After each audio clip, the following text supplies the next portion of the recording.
વિદ્યાર્થી મિત્રો, આજે આપણે ગુરુત્વાકર્ષણના 7મા પાઠની અંદર દબાણ પ્રેશર વિશેની માહિતી જોઈશું. આમ જનરલી આપણને આમ સમજી લો, આપણે કોઈના પર આમ બળ લગાવે આપણને કે ધક્કો નહીં મારે, બરાબર? ધક્કો નહીં મારે, બળ નહીં આવે, આવો આપણે શબ્દ વાપરે. હવે ધક્કો ને બળ એમાં આપણે થોડુંક ડિફરન્ટ કરવાનું છે. કોઈ વ્યક્તિના માથા પર આપણે હાથ મૂકીને પછી આમ બળ આપવાનો પ્રયત્ન કરીએ તો આપણને આપણે કાઠિયાવાડી ભાષામાં કહેવાય તો કે દબાઈમાં, આવા શબ્દ બોલે છે. હવે થોડો આ બળ, ધક્કો, આ બધા શબ્દ થ્રસ્ટ એટલે ધક્કો, એ શું છે એ સમજવાનો પ્રયત્ન કરીએ. બરાબર? મૂળ વસ્તુ છે દબાણ એટલે શું. આપણે ક્યારેક દરિયા કિનારે ગયા હોય તો તમે સમજી લો કે હું 80-90 કિલોગ્રામ 90 કિલોગ્રામનો વ્યક્તિ હોઉં અને રેતી પર ઉભો રહું તો સ્વાભાવિક છે મારા પગ છે એ રેતીની અંદર ધીમે ધીમે એમ ઘૂસી જશે, બરાબર? પણ હું જ્યારે એ રેતી ઉપર આમ સૂઈ જાઉં છું તો મારું શરીર રેતીમાં ઘૂસતું નથી. પેલામાં તમે જો મારા બે પગની સપાટ તળિયાનું જે ક્ષેત્રફળ હતું એટલું ક્ષેત્રફળ મારું આખું વજન એના પર આવતું હતું, એટલે આખું બોડી પર વહેંચાઈ જાય છે. આ જ વસ્તુ ઊંટમાં પણ તમે જો, ઊંટને રણનું વાહન કે કેમ એના પગના તળિયા તમે જોશો પહોળા હોય, એનું તો તમે જોશો કેટલાય 200-300 કિલોગ્રામ જેટલું વજન, તો પણ ઊંટ રણમાં દોડી શકે છે. આપણે દોડવાનો પ્રયત્ન કરીએ તો ખીલી હોય, અણીવાળી ખીલી હોય, જોરથી આના પર પહાડ કરો ખીલી પર અને નથી રહેશે, પણ બુઠ્ઠી ખીલી હોય તો બરાબર. તો એ બધું આપણે દબાણથી સમજવા. દબાણને સમજવા માટે ધક્કો,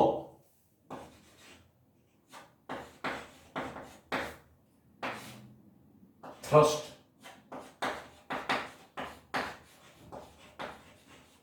થ્રસ્ટ એટલે ધક્કો, બરાબર. હવે તમે પ્રેશર શબ્દને અલગ અલગ રીતે સમજવાનો પ્રયત્ન કરશો. પહેલા તો થ્રસ્ટ, ધક્કો એટલે શું તો કે કોઈ પણ વસ્તુની સપાટી પર લંબરૂપે લાગતા બળને, કોઈ પણ વસ્તુની સપાટી પર લંબરૂપે લાગતા બળને દબાણ કહે છે.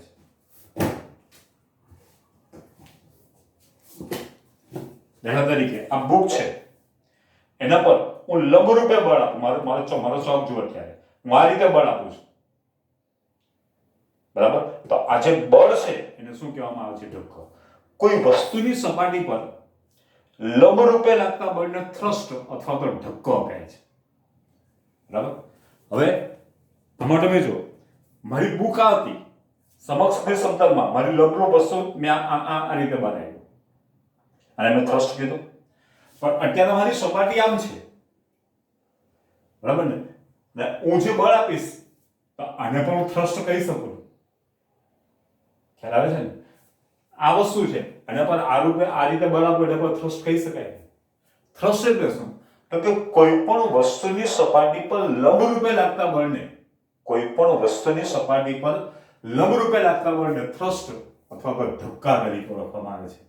આ સમજો, દબાણ વસ્તુ અલગ છે અને થ્રસ્ટ વસ્તુ અલગ છે.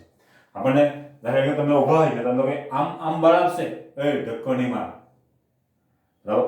મારું શરીર આમ છે, મને લંબરૂપે કોઈ આમ બળ આપવાનો પ્રયત્ન કરે, બરાબર. તો એના માટે આપણે શબ્દ વાપર્યો થ્રસ્ટ, ધક્કો. ધક્કો એટલે શું તો કે કોઈ પણ વસ્તુની સપાટી પર લંબરૂપે લાગતા બળને શું કહેવામાં આવે છે? થ્રસ્ટ અથવા ધક્કો.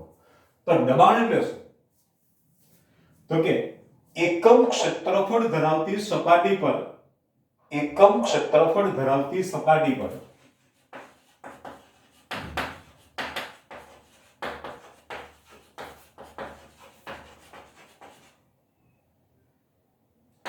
એકમ ક્ષેત્રફળ ધરાવતી સપાટી પર લાગતા ધક્કા અથવા તો થ્રસ્ટ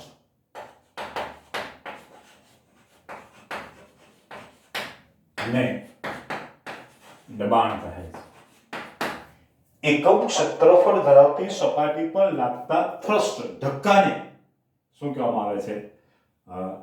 દબાણ કહે છે. તમે વ્યાખ્યા આમ પણ બનાવી શકો, અથવા તો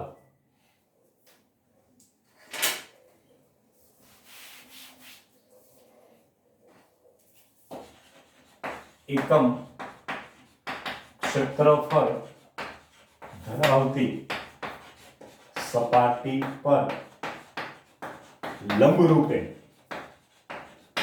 લાગતા બળને શું કહે છે? દબાણ કહે છે. વર્ષોથી આ વ્યાખ્યા ચાલતી હતી. આમાં લોકો કંઈક નવું. થ્રસ્ટ એટલે શું? લંબરૂપે લાગતું બળ. આપણે જનરલી પહેલા પ્રેશર એટલે આ રીતે માથા પર હાથ મૂકે ને પછી મને કોઈ બળ આપે તો કે દબાઈમાં, બરાબર, એને જ આપણે દબાણ શબ્દ સમજતા હતા. હવે દબાણ શબ્દ તમે આ રીતે પણ સમજી લો. સપાટી આમ છે, બરાબર, અને એનો આ રીતે આપવાનો બળ આપવાનો પ્રયત્ન કરું છું, બરાબર, આને પણ દબાણ કહી શકાય. સપાટી આમ છે, આ રીતે બળ આપવાનો પ્રયત્ન કરું તો આપણે દબાણ કહી શકાય. ખ્યાલ આવી ગયો? એટલે શું આવે? એકમ ક્ષેત્રફળ ધરાવતી સપાટી પર લાગતા ધક્કા અથવા તો થ્રસ્ટને દબાણ કહે છે. બરાબર, એકમ ક્ષેત્રફળ ધરાવતી સપાટી પર લંબરૂપે લાગતા બળને દબાણ કહે છે. માટે દબાણ બરાબર ધક્કો ભાગ્યા લંબરૂપ સપાટીનું ક્ષેત્રફળ. લંબરૂપ ધક્કો ભાગ્ય ક્ષેત્રફળ લખો તો પણ ચાલે, પણ થોડા લંબરૂપ સપાટીનું ક્ષેત્રફળ. ધક્કાની જગ્યાએ તમે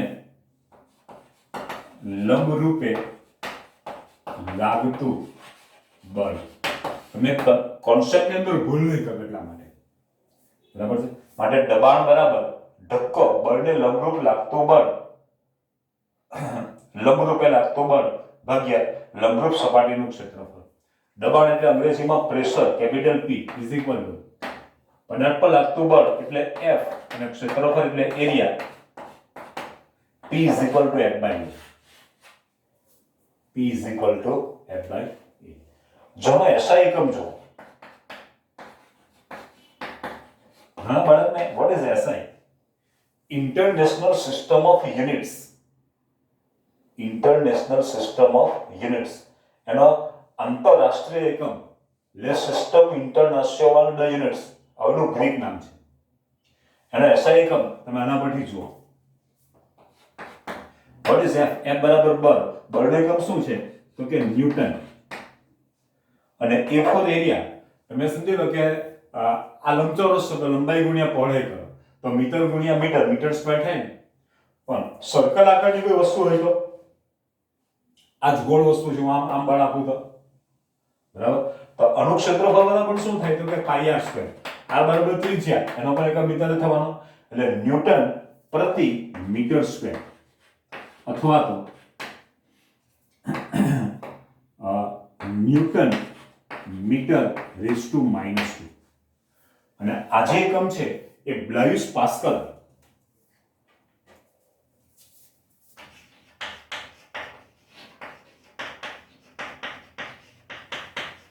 નામના વૈજ્ઞાનિકના નામની યાદમાં રાખવામાં આવેલો. એનો SI એકમ છે PA. PA for pascal, PASCAL. Blaise Pascal નામના વૈજ્ઞાનિકના નામની યાદમાં એનો SI એકમ છે પાસ્કલ. પાસ્કલ બરાબર શું થાય? ન્યૂટન પ્રતિ મીટર સ્ક્વેર. અહીં એક વસ્તુ યાદ રાખવા જેવી છે. એના બીજા પણ એકમ છે. એક વાતાવરણ બરાબર 76 સેન્ટીમીટર. વાતાવરણનું દબાણ માપવા માટે બેરોમીટરનો ઉપયોગ થાય અને દરિયાની સપાટીએ એક વાતાવરણનું દબાણ કહેવાય. અને ત્યાં આગળ બેરોમીટરના પારાની ઊંચાઈ 76 સેન્ટીમીટર હોય, બરાબર. તો આ વાતાવરણ છે પણ એક દબાણ માપવાનો જ એકમ થઈ ગયો ને. એક વાતાવરણ બરાબર 76 સેન્ટીમીટર. 1 સેન્ટીમીટર બરાબર 10 મિલીમીટર બરાબર 760 મિલીમીટર બરાબર 1 બાર બરાબર 760 ટોર બરાબર 1.01 મલ્ટીપ્લાય બાય 10⁵ પાસ્કલ. એક વાતાવરણ બરાબર 76 સેન્ટીમીટર બરાબર 760 મિલીમીટર બરાબર 1 બાર બરાબર 760 ટોર બરાબર 1.01 ગુણ્યા 10⁵ પાસ્કલ. બરાબર છે. એટલે એક વાતાવરણ બરાબર કેટલા થાય? 1.01 ગુણ્યા 10⁵ પાસ્કલ. એક બાર બરાબર પણ 1.01 ગુણ્યા 10⁵. આ બધા જ દબાણ માપવાના એકમ છે, પ્રેશર માપવાના એકમ છે. ખ્યાલ આવે છે? બરાબર. ચાલો એક સિમ્પલ સવાલ પૂછો તો કે 5 બાર બરાબર ખાલી જગ્યા પાસ્કલ. 5 બાર બરાબર તો એક વાતાવરણ બરાબર આટલા પાસ્કલ, એક વાતાવરણ બરાબર 1 બાર, 1 બરાબર આટલા જ પાસ્કલ થવાનું. અને 5 વડે ગુણવાનું તો 90% બાળક મને આમાં જવાબ આવશે 5.05 ગુણ્યા 10 ની 25 છે. અરે 5 તો અહીંયા વપરાઈ ગયો, ગુણ્યા 5 કરો તો 5 નું એ કામ પૂરું થઈ ગયું. તો બરાબર કેટલા આવવાના? 5.05 ગુણ્યા 10 ની 5 ઘાત પાસ્કલ. 2 બાર બરાબર 2.02 ગુણ્યા 10 ની 5 ઘાત પાસ્કલ. 10 બાર તો 1.01 ગુણ્યા 10 ની 6 ઘાત પાસ્કલ. બરાબર, એ આપણને ખબર પડી. બરાબર, 10.1 ગુણ્યા 10 ની 5 ઘાત પાસ્કલ. એટલે આજે મેં તમે સ્થાન મૂલ્ય છે ને, બરાબર, આ બધી વસ્તુ તમારે લખવી પડશે છોકરા. એમ જ તમને યાદ નહીં રહે. આજે આ બધી વસ્તુ છે એ સામાન્ય બાબત થઈ ગઈ. તમે કોમ્પિટિટિવ એક્ઝામમાં આની બધી બહુ જરૂર પડતી. ખ્યાલ આવી ગયો? ચાલો હવે આપણે આગળ છીએ. દબાણ એ કઈ બાબત પર અને કઈ રીતે આધાર રાખે?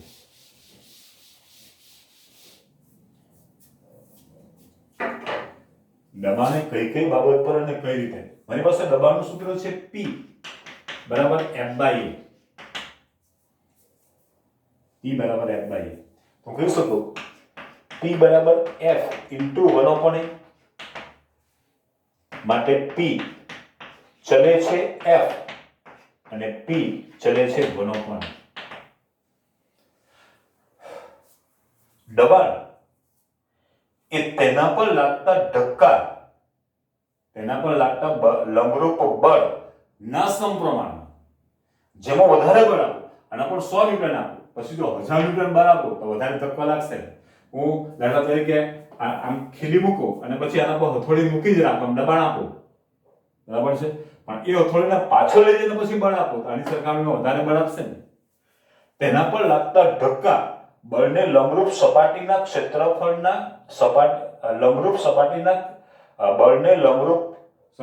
લંબરૂપ પર લાગતા બળના સમપ્રમાણમાં. અને એ બરાબર એરિયા બળને લંબરૂપ સપાટીના ક્ષેત્રફળના વ્યસ્ત પ્રમાણમાં. જેમ બળ વધે તેમ પ્રેશર વધે, અને જેમ એરિયા વધે, જેમ ક્ષેત્રફળ વધે તેમ બળ ઘટે. ખ્યાલ આવ્યો? દબાણ એ કઈ બાબત પર અને કઈ રીતે આધાર રાખે છે? દબાણ એ તેના પર લાગતા ધક્કા, કૌંસમાં લખવાનું, લંબરૂપે લાગતા બળના સમપ્રમાણમાં. P ચલે છે F, અને દબાણ એ બળને લંબરૂપ સપાટીના ક્ષેત્રફળના વ્યસ્ત પ્રમાણમાં હોય. P ચલે છે 1/A. એટલે જેમ ધક્કાનું મૂલ્ય વધે, લંબરૂપ બળનું મૂલ્ય વધે, તેમ દબાણનું મૂલ્ય વધે, અને એરિયાનું મૂલ્ય વધે, ક્ષેત્રફળનું મૂલ્ય વધે, તેમ દબાણનું મૂલ્ય ઘટે. જો આપણે આના પરથી બે કારણ જોવાના છે.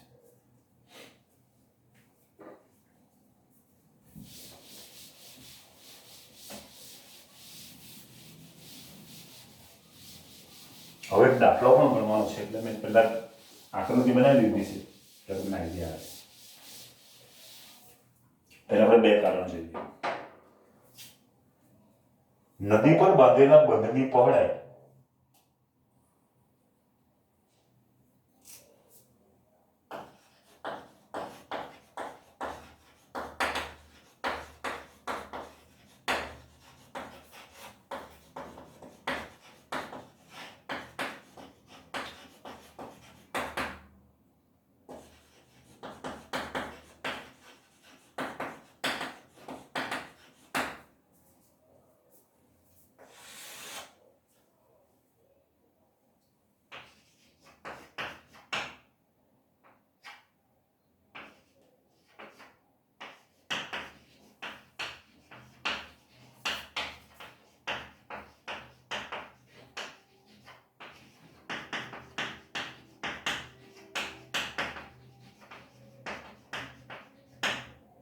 બે કારણ છે.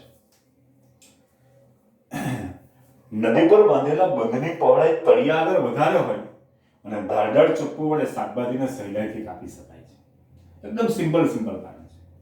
ચલો, મારો પહેલો મુદ્દો છે P ચલે છે 1/A. P ચલે છે 1/A. પછી એનો વ્યાખ્યાયિત કરો. દબાણ એ બળને લંબરૂપ સપાટીના ક્ષેત્રફળના વ્યસ્ત પ્રમાણમાં હોય. આમ બળને લંબરૂપ સપાટીનું ક્ષેત્રફળ વધુ તેમ દબાણનું મૂલ્ય ઓછું. જો આના પરથી દબાણ એ બળને લંબરૂપ સપાટીનું ક્ષેત્રફળ બળને લંબરૂપ સપાટીના ક્ષેત્રફળના વ્યસ્ત પ્રમાણમાં હોય. આમ બળને લંબરૂપ સપાટીનું ક્ષેત્રફળ વધુ તેમ દબાણનું મૂલ્ય ઓછું. દબાણનું મૂલ્ય ઓછું થાય. બરાબર. જો અહીંયાથી કારણ તમે બે રીતે સમજાવી શકો. હકારાત્મક રીતે પણ સમજાવી શકો અને નકારાત્મક રીતે પણ સમજાવો. અને હંમેશા જીવનની અંદર હકારાત્મક અભિગમ રાખો. નેગેટિવિટી હંમેશા આપણામાં ઓછી જ હોવી જોઈએ. એટલે જો આપણી પાસે એવો કંઈક પરિસ્થિતિનું સર્જન થાય તો આપણે હકારાત્મક અભિગમ સમજાવવાનો પ્રયત્ન કરવો. બરાબર. હકારાત્મક. જો નદી પર બાંધેલા બંધની પહોળાઈ તળિયા આગળ વધુ હોય. જો નદી પર બાંધેલા બંધની પહોળાઈ તળિયા આગળ વધુ હોય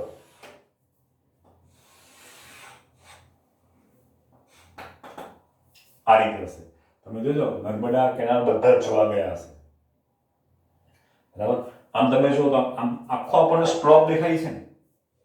બરાબર. એના અગેન્સ્ટમાં તો આમ જ બનાવી જોઈએ તો ન ચાલે. મૂળ તળે પાણીનો સંગ્રહ કરવાનો છે. નદી પર બંધ બાંધી અને તેમાં પાણીનો સંગ્રહ કરવામાં આવે એટલે એની અંદર તમે જોશો પાણીનો સંગ્રહ કરવામાં આવે. પાણીમાં જેમ જેમ ઊંડાઈએ જઈએ તેમ તેમ દબાણનું મૂલ્ય વધે. દબાણનું મૂલ્ય વધે. જો આપણે એક કામ કરીએ, આ વાક્યને પહેલા થોડુંક આગળ લઈ લઈએ પછી આના પર આવીએ. આમ તો અહીંયા તમે નીચે લખો તો પણ ચાલે.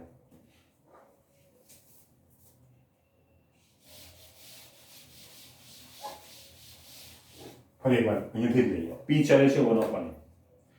દબાણ એ બળને લંબરૂપ સપાટીના ક્ષેત્રફળના વ્યસ્ત પ્રમાણમાં હોય. આમ બળને લંબરૂપ સપાટીનું ક્ષેત્રફળ વધુ તેમ દબાણનું મૂલ્ય ઓછું થાય. નદી પર બંધ બાંધી તેમાં પાણીનો સંગ્રહ કરવામાં આવે અને પાણીમાં જેમ જેમ ઊંડાઈએ જઈએ તેમ તેમ દબાણ વધે જેથી તળિયા આગળ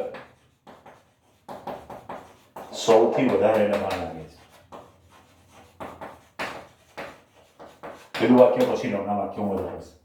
નદી પર બંધ બાંધી તેમાં પાણીનો સંગ્રહ કરવામાં આવે અને પાણીમાં જેમ જેમ ઊંડાઈએ જઈએ તેમ તેમ દબાણનું મૂલ્ય વધે તેથી તળિયા આગળ સૌથી વધારે દબાણ લાગે છે.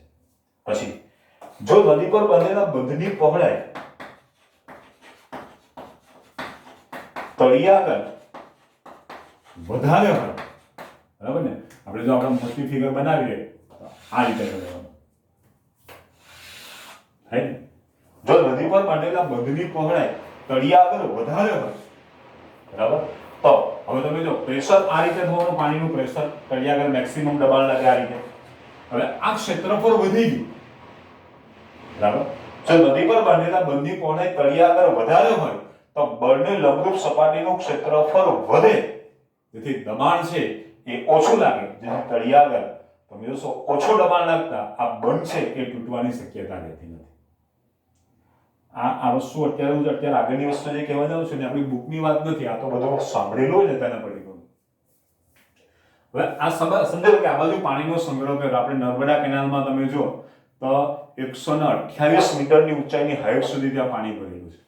હવે એ પાણી તો ક્યાં સુધી છેક એમપીની બોર્ડરના પણ કેટલાક ભાગ છે. એમપીનો પણ કેટલાક ભાગ ડૂબી જાય છે એની અંદર. હવે પાણી દબાણ કરતું હોય તો તમે જોશો આ પાણી છે એને તમે આ બંધ નાખો ઉખેડી પણ નાખે એટલે કેટલાય કિલોમીટર સુધી જે જમીન છે ને પથરાળ લોકો પસંદ કરે પણ એ જમીનની અંદર પણ લેડ મિશ્ર કરી અને પછી એની અંદર નાખે. લેડ એ સૌથી ભારે પદાર્થ છે. બરાબર. એટલે તમે જોશો અમુક કિલોમીટર સુધી 2-5 કિલોમીટર સુધી 10 કિલોમીટર સુધી એ તળિયાનો નીચેનો ભાગ છે એને પણ તમે પિચિંગ કરે, સિમેન્ટ કોન્ક્રીટથી કરે, એની અંદર લેડ નાખે એટલે પેલું પ્રેશર કરે તો આખો ડેમ છે એને પણ ન કાઢી નાખે. નહીં કેવું થાય ડેમ અહીંયા જ રહી જાય અને પેલું પાણી પ્રેશર કરે એને કાઢીને પણ જતું રહે. એટલે એના આગળના ભાગમાં પણ કેટલાય 2-5 કિલોમીટરનો વિસ્તાર હોય એને પણ કોન્ક્રીટ કરે શીશુ જેવું ભારે વસ્તુ છે, ભારે પદાર્થ છે એ પણ નાખે એટલે આ ડેમ ઉપર કોઈ અસર થતી નથી. ચલો સેમ કારણ, ધારદાર ચપ્પુ વડે સહેલાઈથી કાપી શકાય છે. બરાબર, તો શરૂઆત તમારે અહીંયાથી જ કરવાની. પી ચલે છે બરાબર. દબાણે બળને જો અહીંથી સમજાવી દઉં છું. દબાણે બળને લંબરૂપ સપાટીના ક્ષેત્રફળના વ્યસ્ત પ્રમાણમાં હોય, આમ બળને લંબરૂપ સપાટીનું ક્ષેત્રફળ ઓછું તેમ દબાણનું મૂલ્ય વધુ થાય. જો પેલામાં મારે ક્ષેત્રફળ વધારવાનું એટલે દબાણ ઘટાડવાનું, અહીંયા દબાણ વધારવાનું છે. આમ બળને લંબરૂપ સપાટીનું ક્ષેત્રફળ ઓછું તેમ દબાણનું મૂલ્ય વધુ થાય. ધારદાર ચપ્પુમાં બળને લંબરૂપ સપાટીનું ક્ષેત્રફળ ઘટે, ઓછું થાય. બળને લંબરૂપ સપાટીનું ક્ષેત્રફળ ઓછું થાય જેથી ઓછા બળે વધારે દબાણ પ્રાપ્ત કરી શકે. તેથી ઓછા બળે વધારે દબાણ પ્રાપ્ત કરી, ઓછા ધક્કા એ શબ્દ પણ આપી શકો. ઓછા બળે વધારે દબાણ પ્રાપ્ત કરી શકાય તેથી શાકભાજીને સહેલાઈથી કાપી શકાય છે. આના ઘણામાં ટૂંકું કારણ છે. દબાણ એ બળને લંબરૂપ સપાટીના ક્ષેત્રફળના વ્યસ્ત પ્રમાણમાં હોય, આમ જેમ બળને લંબરૂપ સપાટીનું ક્ષેત્રફળ ઓછું તેમ દબાણનું મૂલ્ય વધુ. આ મૂળ કારણ છે. શાકભાજી કાપવા માટે વપરાતું જો ચપ્પુ ધારદાર હોય, બરાબર ને, આ શાકભાજી છે અને ચપ્પુ વડે આપણે કાપવાનો પ્રયત્ન કરીએ, આ ચપ્પુની સપાટી એકદમ ધારદાર હોય તો બળને લંબરૂપ સપાટીનું ક્ષેત્રફળ ઓછું થવાથી ઓછા બળે વધારે દબાણ પ્રાપ્ત કરી શકાય જેથી શાકભાજીને સહેલાઈથી કાપી શકાય છે. બરાબર, એટલે શાકભાજી કાપવા માટેનું ચપ્પુ છે પણ કેવું હોવું જોઈએ? ધારદાર હોવું જોઈએ. ચલો આમાં કોઈને કંઈ પ્રોબ્લેમ દેખાડો. ચલો દાખલા છે, દાખલા તો ઘણા બધા આપણે ગણીશું પછી, પણ આ એક દાખલો છે, 5 મિનિટનો દાખલો છે, આપણે જોઈએ.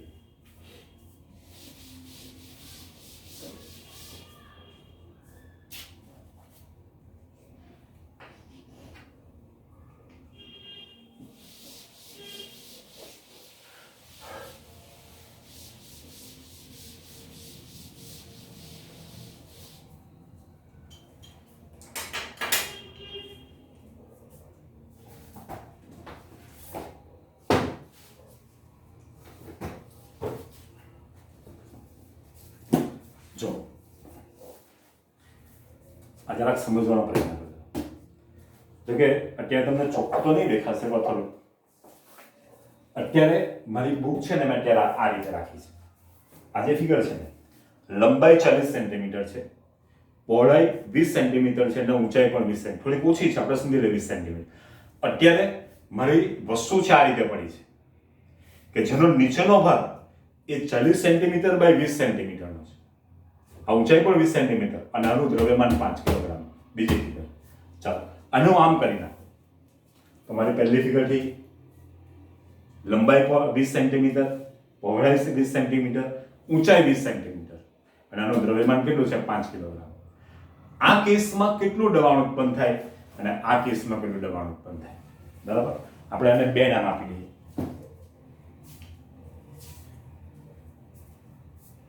અને એ નામ આપી દઈએ. બરાબર, એક જ બ્લોક છે, બંનેનું દ્રવ્યમાન પણ સરખું જ છે પણ અલગ અલગ શેપમાં મૂકેલું છે. ચાલો બુકને એ ભાગમાં ઉત્પન્ન થતું દબાણ,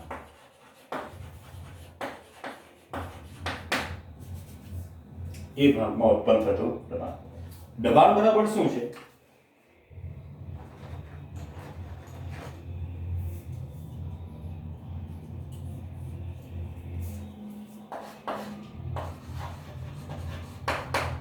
P is equal to F by A. P is equal to F by A. F બરાબર શું? તો એ પદાર્થ પર એ પદાર્થનું વજન લેવાનું છે.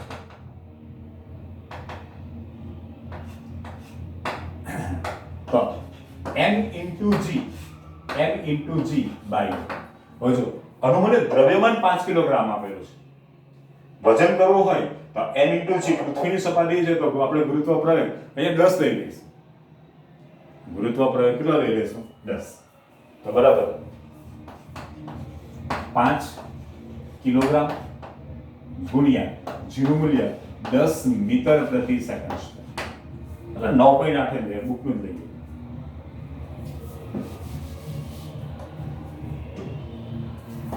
9.8 મીટર પ્રતિ સેકન્ડ છેદમાં એ. એ કેસમાં લંબાઈ પણ 20 સેન્ટીમીટર અને પહોળાઈ પણ 20 સેન્ટીમીટર, પણ એનો એસઆઈ એકમ તો મીટર હોવો જોઈએ. એસઆઈ એકમ કયો હોવો જોઈએ? મીટર. તો તમે જો અને મીટરમાં ફેરવો તો 20 સેન્ટીમીટર બરાબર 20/100 એકમ કયો થઈ ગયો? મીટર. બિંદુ બિંદુ પણ એ બરાબર શું થવાનું? 2/10 મીટર ગુણ્યા 2/10. બરાબર છે? બરાબર. તો સાદું રૂપમાં 5 ગુણ્યા 98/10 ગુણ્યા 10/2 ગુણ્યા 10/2. કારણ કે આ છેદનો છેદ એટલે અંશમાં જશે. આ 10 નીકળી ગયા. 5 2 49 × 98.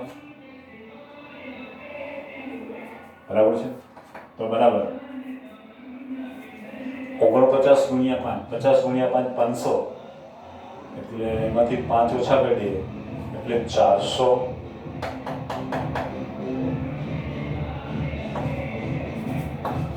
495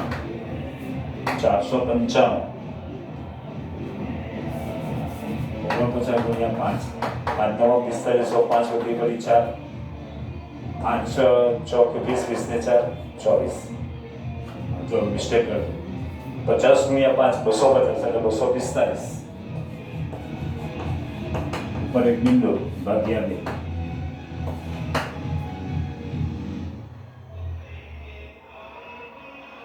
અહીંયા પાછળ થાય ને 2 × 10 માટે ભાગ્યા 2. 2 × 2 2 × 4 2 × 4 બરાબર 1 2 2 5. 2 × 10 પણ થઈ જતા ને ભાગડી જતા. પાછો 25 ગુણ્યા 49 થવાનું. બરાબર. 25 ગુણ્યા 49 2500 અને 25 225 પાસે. જો આ કેસની અંદર કેટલું થયું? તો કે આમાં કેટલું પ્રેશર ઉત્પન્ન થવાનું? 1225 પાસે. એ કેસની અંદર. હવે બી કેસમાં તમે જુઓ.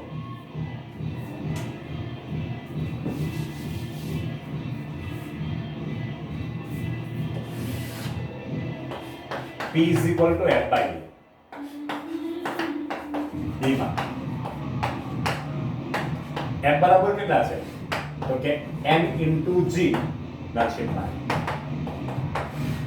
m બરાબર 5 કિલોગ્રામ ગુણ્યા 9.8 મીટર પ્રતિ સેકન્ડ છેદમાં a. 2/10 મીટર ગુણ્યા 4/10 મીટર. 100 વડે ભાગી નાખવાનું એટલે મીટર થઈ જાય. બરાબર છે? બરાબર. 5 ગુણ્યા 98/10 ગુણ્યા 10/2 ગુણ્યા 10/4. 10 નીકળી ગયા. 2 2 × 10 બરાબર 2 × 4 49 × 58.